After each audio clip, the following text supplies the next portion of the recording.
What's up, everyone? It is Jason Janai, and welcome back to my channel. In this video, I'm going to address bringing services to market when they might be getting pushback from locations or venues or coordinators. And I'm responding directly to a question that was posed on a video that I just released about CO2. To take it a step further, I've also been asked a number of questions about smoke detectors and other things. So I want to address this head on. How do you bring services to market if they're new? How do you get essential colleagues at events to embrace and support some of the things that you are planning on offering? Because as a DJ, we can do a lot of different things. And as we produce events with couples or people planning whatever type of occasion they're celebrating, there are a number of things that we can do. Some DJs just play music, some do music and lighting, other people do media and theatrical effects and performers, and so much more.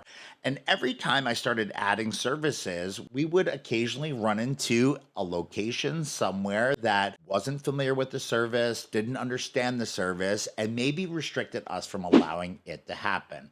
Hence, why I want to address this question in hopes of helping you bring things to market successfully in the future. Just buying equipment is not enough these days. Sometimes you need to kind of take it another step further. So before I even get into how I go about doing this with a location, a partner, or a coordinator, I want to say one thing. If you are here and you feel the content and you've been a supporter, observer, or you've seen any of the other content here on the channel, and if you've enjoyed it, I'd love to invite you to just drop down below and hit that subscription button. The sub love is really where it's at. And if you enjoy this video or you find value in this video, and if you don't have the time to leave a comment, just hit the thumbs up button. That allows the YouTube gods of the world to pick this up and help me kind of work our way into an algorithm to get these videos and content, things that I create on this channel, in front of more people that could benefit from it. And that is my simple ask of you. Okay, so now on to the tips. So what do I do?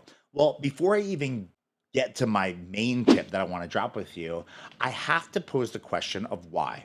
Why is it that you do not allow this service? Why is it that you are not allowing me to do it? Why is it that this is causing contention or stress? Is there something that happened? Is there a rule? Is there an ordinance? Is there a law that prohibits this service from operating at this location in this area? Once you understand the why, I think the rest of the process becomes a lot easier. If it's an experience that maybe a coordinator or someone that works at the venue or the owner itself maybe has with the service, maybe not working properly, then you can address that directly. This is how we offer it. This is what it does. This is how I want to do it. Can we maybe work together to make this happen? It's a simple conversation. In the event that there was something that maybe happened from a traumatic perspective, or if there was something that happened that restricts it from like an ordinance perspective, like a legal perspective, a law perspective, or a permitting perspective, you can try to get things persuaded or moved. But chances are, if this is like a one-off event or something newer to the overall portfolio, it might just save you time, energy, and all the things to just kind of accept the rules of the road for that location. In the event that they maybe had a bad experience, one of the most useful pieces of advice I would give to anyone looking to add services to their contracts, their portfolio, or to the things that they're doing for people that are hiring them for events is to take that service there in the middle of the week when the venue is not operational with an event, and to demonstrate with the decision makers, with the owner, with the party planner, the coordinator, the people that are basically saying no,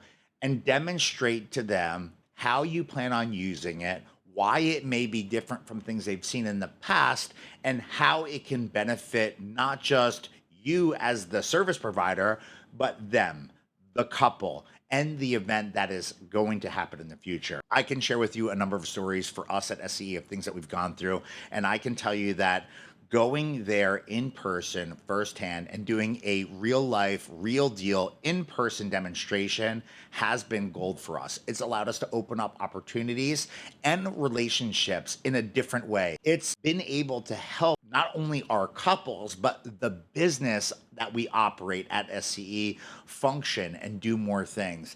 And this is key. So if you're a DJ and you're looking to bring new services to market, or you just incorporated something, or maybe you're getting pushback from a venue about something that you've already offered for a long time, I hope that what I just shared with you in this video hooks you up, helps you out, and continues to allow you to grow forward in the future. My name is Jason Janai. I hope you enjoyed this video. If you have a question or want to share a comment, do so in the comments down below. Don't forget to hit the thumbs up and be on the lookout for more video dropping right here in the days, weeks, and months ahead. And if you haven't seen that CO2 video that I referenced earlier, check it out. It's at the end of this video, and it's going to be something that you can't miss. Thanks for watching.